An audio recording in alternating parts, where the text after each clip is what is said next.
आज मी बनवली आहे चिरोट्याची रेसिपी। एकदम कुरकुरीत आणि खुसखुशीत होणारी रेसिपी आहे ही आणि झटपट होते। तर सर्वात प्रथम आपण मैदा घ्यायचा आहे 1 वाटी आणि त्यामध्ये 5 चमचे तूप घालायचं आहे आणि थोडं मीठ घालून छान असा गोळा तयार करून घ्यायचा आहे। मैद्यामध्ये तूप घातल्यानेच ती खुसखुशीतपणा येतो, त्यामुळे मैद्यातच तूप घालायचे। त्यानंतर आपल्याला फूड कलर ॲड करायचे आहेत आपल्याला आवडीनुसार। मी इथं रेड कलर आणि येलो कलर मिक्स केलेला आहे। चिरोट्यासाठी साधारण मऊ असं पीठ मळून घ्यायचं। ते मळल्यानंतर एक अर्धा तास तरी झाकून ठेवायचं पीठ।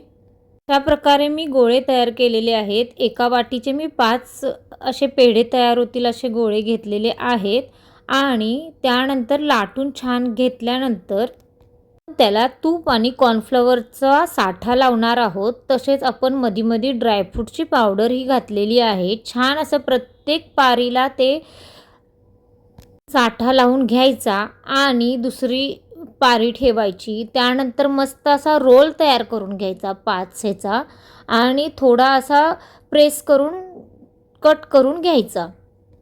कट असे केल्यानंतर ते मस्त असे थोडे 10-15 मिनटं तरी रेस्ट करायचे आणि नंतर आपण लाटायचं आहे। तर लाटण्याची प्रोसेस ही गोळा व्यवस्थित उभा ठेवून लाटायचा आहे, त्यामुळे त्याचे चांगले असे लेयर पडतात। आपण इथे पिठी साखर तयार करून घ्यायची आहे। पिठी साखर मिक्सरला बारीक करून घ्यायची आहे आणि आपण जे लाटलेले आहेत चिरोटे ते असे चांगले फ्राय करून घ्यायचे। फ्राय करताना थोडं टॅप करायचं त्याला, त्यामुळे ते उमलतात। उमलल्यानंतर चांगले असे खरपूस भाजून तळून घ्यायचे आहेत। तेल जास्त तापल्यानंतर थोडा वेळ मीडियमवर ठेवून आपल्याला हे तळायचे आहेत, त्यामुळे ते क्रिस्पी आणि कुरकुरीत असे मस्त लागतात। अशा पद्धतीने होतात ते।